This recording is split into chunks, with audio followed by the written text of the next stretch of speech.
Good morning guys. Welcome kay Sexy Mama. Today it's August 3. I think it's 2 a.m. in the morning. Pang 3 days, pang 4 days ko na tong sakit ng lalamunan ko tsaka yung dry cough ko. As you can see naman, yung boses ko, 'di ba?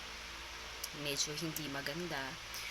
And gusto ko lang ibigay yung tip sa inyo na huwag kayong mag self-medication kasi lalo na itong nangyari sa akin, parang nag-troubleshoot yung lalamunan ko.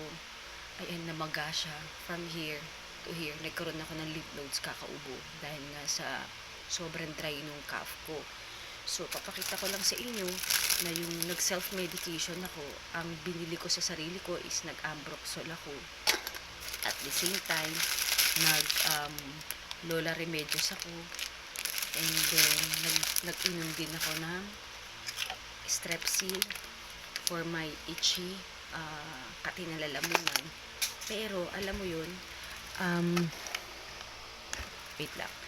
Alam mo yun, bukod sa gumastos ka, tapos hindi naman pala sapat yun para sa tamang sakit mo. So, ang nangyari sa akin is, lumala lalo yung sakit ko na nag-cause ng pamamaga dito sa part na to. Kasi hindi nga gumaling eh. I drink a lot of water. I drink also ginger with lemon, 'di ba? Pero still hindi worth it. So ngayon medyo maayos na nga yung boses ko kasi nga ituturo ko sa inyo kung bakit, no. Nakakaano pa nga eh, nakaka-frustrate kasi pagdating ko ng hospital, sa ER ako dumiretso sa Santa Cruz Hospital dito sa amin sa Kalumpit. Parang tinanong ka, kinuha yung blood temp mo, tapos kinuha yung temperature temp mo. So, feeling nila, dahil may ubo ka, feeling nila COVID ka na. So, naglabasan yung mga resident nurse doon. Tapos tinatanong ako, di ba, kung ano. Sabi ko, don't worry, wala naman kasi akong sakit. So, Makati lang talaga yung lalamunan ko. Eh, nabasa kasi ako ng ulan and then natuyo, hindi kagad ako na kaligo. So, ito yung nangyari sa akin. Pero hindi naman pala doon nakukuha yun kasi viral infection siya. So, meaning sa hangin siya nakukuha. With further ado, ituturo ko sa inyo kung ano yung reseta sa akin ng doktor ko para makatulong sa inyo.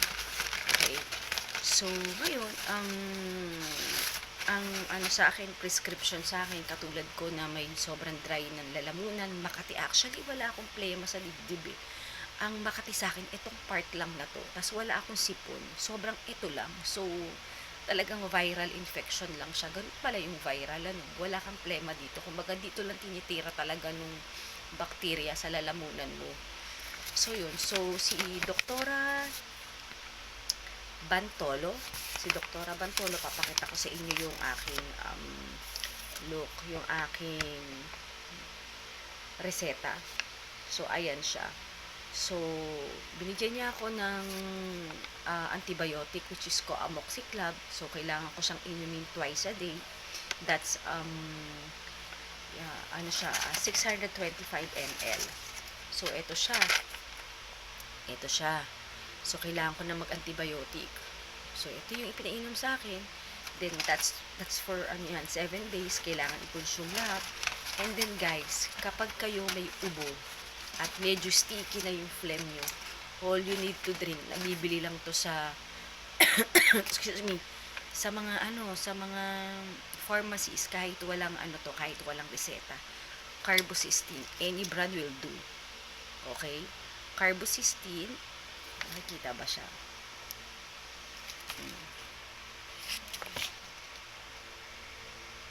Ayan, carbocysteine siya. Tapos, 500 ml. Tapos, ang inom ko nito is 3 times a day. So, umaga, tanghali, gabi.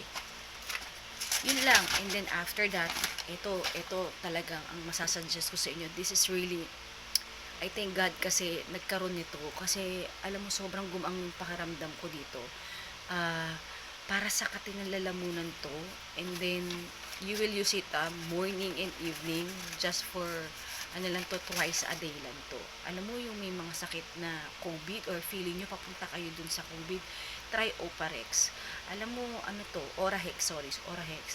napakaganda nito. All you need to do is to gargle, pero you have to clean muna your mouth, your throat, 'di ba?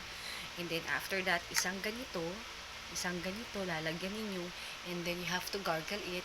I think for bilang kayo mga 10, 20, mararamdaman nyo naman yun kasi to after nyo mag-gargle, hindi nyo kayang tagalan to kasi you know what, maanghang. So, parang napapaso yung dila nyo. Kasi nga, siya. For me, ganun yung nararamdaman ko. Pero, ako, I highly recommend this Orahex kasi sobrang ganda nito, promise. Dun sa mga may tonsil, dun sa may mga makating lalamunan, yung mga feeling nyo, wala na kayong panlasa, papunta na kayo sa COVID, you try this Orahex. Talagang napakalaki ng tulong nito sa inyo. I'll show you how, kung paano, no. Nakapagmumula ako. Today is 2 o'clock in the AM, in the morning. It's August 2, August 3 na pala, kasi madaling araw na. I'll show you how. I'll get some, ito, parang ice cream box container. And then, sabi dito, isang bottle nito. So, ako, hindi na ako mag-isang bottle. I'll check, I'll try 2 TSB lang.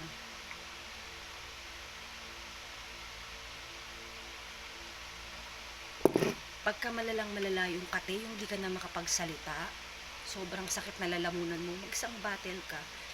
Ito is nabibili over the counter lang to. Hindi kailangan ng reseta to. Kung pupunta kayo sa Mercury, katabi nito no, yung mga mouthwash, yan, piliin niyo yan. So, like this, no. So, yan, it's a 2 BP, 2 tablespoon. Tapos, igagargle nyo lang.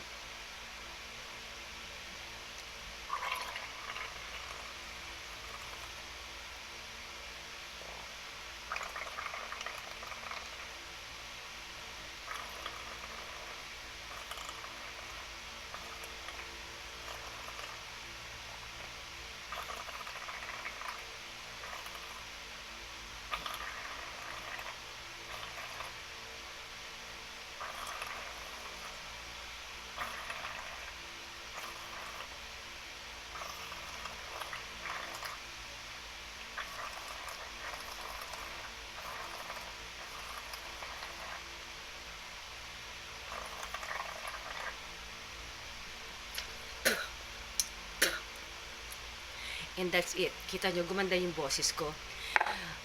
Ilang lang yun. You don't need to, to gargle water for that. Kasi nga, syempre, mararamdaman nyo parang anghang. Kasi yung dila nyo parang makate. Hindi kailangan mag-gargle ng water. As you can see, gumanda yung boses ko. Ang sarap ng pakiramdam ko. Ang gaang ng feeling ko, nawala yung itchy niya. Talagang napakaganda nito. Ito binili ko, nasa 100 something plus lang nito. Kaya, for the COVID patient na ayaw magpunta ng doktor, you try this. Okay? Try this and drink lots of vitamin C. Okay? I hope na nakatulong sa inyo si Orahex.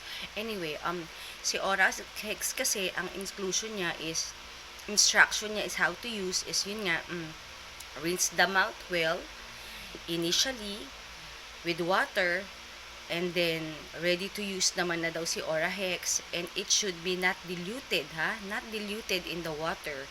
So, ang kasi nito, ang Orahex kasi, is kailangan 30 seconds, twice daily siya, tas kailangan 10 ml. So, ibig sabihin, 10 ml, isang ganito, isang ganyan, tama yung ginawa natin na 2 tablespoon. That's 10 ml. Isang ganyan. Okay? Tapos, for 30 seconds, igagargle mo yung 30 seconds. Kasi ako, hindi ko siya kaya ng 30 seconds. Kasi nga, sobrang, may impact siya sa dila, sobrang maanghang siya. So, nakita nyo, ganun lang ako kabilis na gargle. Pero kung kaya nyo naman, why? Diba? Bakit naman hindi, diba? Kung kaya nyo mag-gargle ng 30 seconds, di ba? Why not gawin nyo? Kasi talaga naman makaka-ease ng pain niyo. Okay? Do not rinse with water, like what I've said, di ba? Do not rinse with water.